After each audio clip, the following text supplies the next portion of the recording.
अस्सलाम वालेकुम, welcome to our Urdu channel Urdu दरसे अदब। बच्चों, आज की क्लास में हम पढ़ेंगे सबक नंबर 19। इसरारुल हक मजाज ने ये लिखा है सबक नंबर 19, जिसमें नज़्म दी हुई है। इनकी सवाने हयात है, एक नज़र आप लोग सवाने हयात पर ख़ुद से डाल लीजिएगा, अपनी किताबों में पढ़ लीजिएगा। सबक नंबर 19 की तशरीह आइए हम देख लेते हैं। रात और रेल। फिर चली है रेल स्टेशन से लहराती हुई, नीम शब की खामोशी में ज़ेर लब गाती हुई। नीम शब मतलब आधी रात, ठीक है। अब देखिए इसमें शायर क्या कहता है। आधी रात का वक्त था, चारों तरफ खामोशी और सुकून फैला था। उस खामोशी में अंधेरी रेल चलना शुरू हुई और वो ऐसे चल रही थी जैसे हवा के साथ लहरा रही हो। उसके चलने की जो आवाज़ आ रही हो ऐसा एहसास करा रही है कि बहुत आहिस्ता आहिस्ता आवाज़ में कोई गाना गा रही हो। डगमगाती, झूमती, सीटी बजाती, खेलती, वादी व कोहसार की ठंडी हवा खाती हुई। अब शायर क्या कहता है, रेल में बैठने पर हमें ऐसा महसूस होता है कि जैसे चलती हवा रेल अपने दाएं बाएं डगमगा रही है। इसी बात को शायर मजाज जो हैं, इसरारुल हक मजाज, वो अपने अंदाज में बयान करते हैं कि रेल डगमगाती हुई, अपनी मस्ती में झूमती हुई, सीटी बजाती हुई, खिलखिलाती हुई, पहाड़ों के बीच से गुजरती हुई, है ना, ठंडी ठंडी हवा खाती हुई अपनी मंजिल की तरफ आगे बढ़ रही है। वादियों को हसार का मतलब पहाड़ों के बीच से निकलती हुई ठंडी हवा खाती हुई। फिर क्या कहते हैं, रात की तारीकियों में झिलमिलाती, कांपती, पेड़ों पर दूर तक सीमाप छलकाती हुई। अब कह रहे हैं कि बहुत ही मामूली सी बात को शायर ने बहुत अच्छे अंदाज में बयान करा है और कहा है कि रात का वक्त है, घंघोर अंधेरा है, लेकिन रेलगाड़ी पर जो लाइटें लगी हुई हैं उनसे पूरी रेल रोशनी हो रही है। पूरी रेल पर रोशनी हो रही है। न सिर्फ रेल पर रोशनी है बल्कि जंगल में पेड़ पौधों पर भी ये अपनी रोशनी को फैला रही है।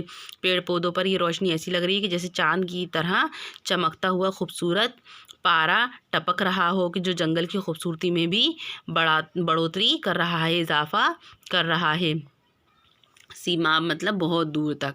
पल पे दरिया के दमादम कूंदती ललकारती, है ना, अपनी इस तूफ़ान पे अंगेज़ी पे इतराती हुई। अब क्या कहता है कि शायर कहता है कि रेल जब किसी नदी के ऊपर बने हुए पुल पर से गुजरती है तो ये भी एक अजीब और दिलफरेब मंजर होता है, और पुल से रेल का गुजरना भी बड़ा ख़तरनाक होता है।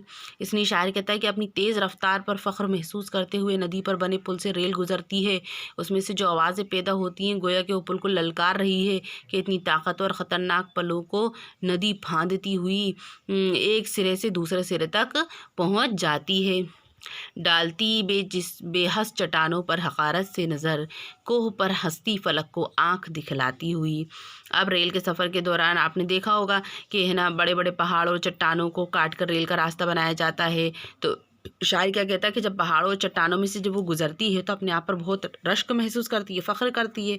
उन पहाड़ों को बहुत ही कमतर नज़रों से देखती है, उनका मजाक उड़ाती हुई उतने बड़े ताकतवर पहाड़ों को चीरते हुए वो आगे बढ़ जाती है। उस तरह जब रेल आगे बढ़ती है तो ऐसा महसूस होता है कि उसकी तेज़ रफ्तार के आगे आसमान भी बेबस है, इसलिए वो आसमान को अपना रौब दिखाती है। तो इस शेर में शायर ने मुबालगे से काम लिया है ना, क्योंकि ना तो रेल दिखती है और ना हंसती है, ना तो वो देखती है और ना हंसती है, लेकिन सिर्फ ये शायर का ख्याल है। तो जो ख्याल इस्तेमाल किया जाता है वो मुबालगा कहलाता है। अलगर्ज उड़ती जाती है बेखौफ व ख़तर, शायर आतिश नफ्स का खून खौलाती हुई। रेल जब जंगलों से गुजरती है तो उसकी रफ्तार बहुत तेज़ होती है, इसलिए शायर कहता है कि रेल को ना तो कोई ख़तरा होता है ना ही कोई डर होता है, और किसी से उसको कोई गरज नहीं होती, कोई मतलब भी नहीं होता।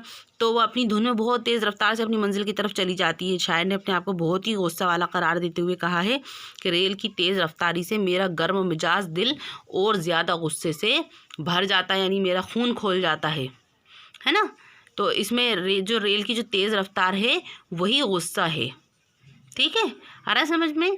तो इसकी तशरीह मैं आपको वाया नोट्स भेज दूँगी, आज़माने दिए हुए हैं इसके, ठीक है, और यहाँ पर ख़ाली जगह हैं, जो सवालात हैं सब आपको मैं भेज दूँगी। इसमें ये तशबीह की तारीफ़ दी हुई है अमली क़वाइद में, ये आपको याद कर लेनी है, ठीक है बच्चों। आज की क्लास में इतना ही, अब मुझे इजाज़त दीजिए, अल्लाह हाफिज़।